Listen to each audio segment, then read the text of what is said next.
বয়ঃসন্ধির মতো 40-এর পরের জীবনেরও একটা নাম থাকা উচিত। বুড়িও না, আবার ছুরিও না, অদ্ভুত একটা বয়স। বেশিরভাগ ক্ষেত্রে এরা সংসারী 15-20 বছর ধরে। 1-2 সন্তানের মা হলেও মনের ভেতরকার কিশোরীটা কোথাও যেন রয়ে যায়। সেই মনের কিশোরীটাকে অবদমনের ক্লান্তিকর প্রচেষ্টা সব সময়। কারণ পরিবেশ পরিস্থিতির কাছে ছুরি হয়ে থাকাটা নিছক হাস্যকর।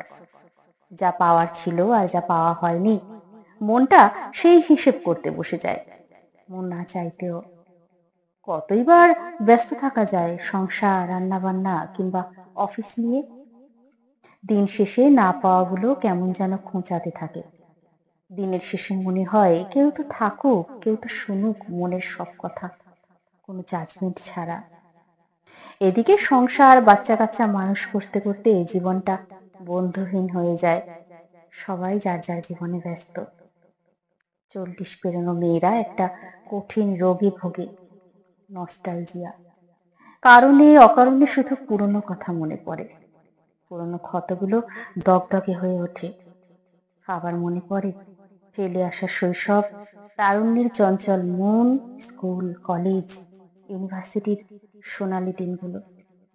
তার সঙ্গে প্রথম দেখার ক্ষণটি, কখনো বা না ফুরানো কত গল্প, বৃষ্টিবিলাস। যে কিছু সময়ের জন্য নিজের হয়েছিল, যে কষ্ট দিয়েছিল কিংবা না চাইতেও যাকে কষ্ট দিতে হয়েছিল, সব মনে পড়ে যায় সময় অসময়ে। রাতের বেলা সব কাজ সেরে আয়নার সামনে দাঁড়ালে বড় অসুন্দর মনে হয় নিজেকে। চুল পড়ে অর্ধেক, মুখে বলি রেখারা সবে আঁকে বুকে শুরু করেছে। এক সময়ের মেয়েধীন শরীরটা স্বপ্নের মতো লাগে। পেটে স্ট্রেচ মার্কের দাগ, সব মিলিয়ে ভীষণ অনাকর্ষণীয় লাগে নিজেকে। সেই বিষণ্ণতা ঢাকতেই হয়তো শাড়ি গয়নায় মেতে থাকতে চায় মেয়েদের মন। জীবনের অর্ধেকটা পার করে এসে 40 পেরোনো মেয়েদের দুর্নিবার প্রেমের ইচ্ছা জাগে। না, প্রেম করার জন্য প্রেম না, মনে হয় কেউ থাকুক, কেউ শুনুক সব কথা। আবার কারো আকর্ষণের কেন্দ্রবিন্দু হতে চায় মনটা আবার সবকিছু নতুন করে শুরু করতে চায়। মন নতুন কাউকে চায় না, পুরাতন মানুষটাকেই আবার নতুন করে চায়। আবার তার চোখের তারা হয়ে থাকার বড় স্বাদ হয়। সংসার, বাস্তবতা সব অস্বীকার করতে চায় মনটা মাঝে মাঝেই। 40 পেরোনো মেয়ের বাবা মায়ের কথা খুব মনে পড়ে।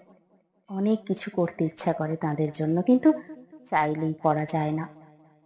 শুধু মেয়ের মা বাবা বলে অধিকার বোধ সীমিত করে রাখতে হবে, এই ব্যাপারটাই খুব ভাবায়।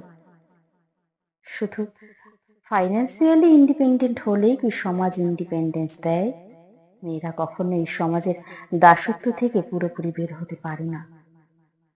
40 পেরোনো মেয়েটার মাঝে মাঝে খুব একা থাকতে মন চায়, নিজের মতো করে, নিজের জন্য।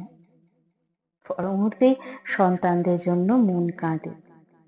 মায়েরা সবচেয়ে ভয় পায় মৃত্যু। শত অভিমানেও সে বেঁচে থাকতে চায় তার সন্তানদের জন্য। অন্তত যতদিন সন্তানদের জীবনে তার প্রয়োজন আছে ততদিন। চিৎকার করে কাঁদতে বড় স্বাদ হয়, যেন সেই কান্না কেউ শুনতে না পায়।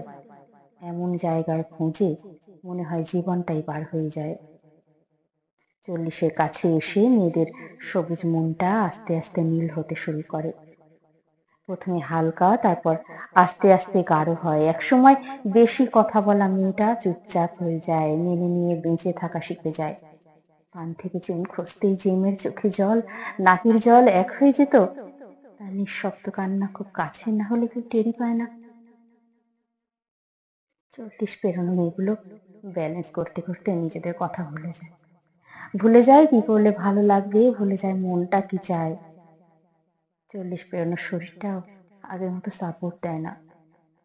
অপারেশনের ধকল, মেরুদণ্ডে দেওয়া ইনজেকশন শরীরটাকে অকেজো করে দেয়। ভাঙা কোমর নিয়ে দিব্যি রান্না বান্না, বাচ্চার দেখাশোনা, ঘরের কাজ, জার্নি সব করে যায়। তবু দিন শেষে শুনতে হবে কিছুই করে না। 40 পেরোনো মেয়েগুলো যত্ন চায়, তারা চায় কেউ তার মনের যত্ন করুক।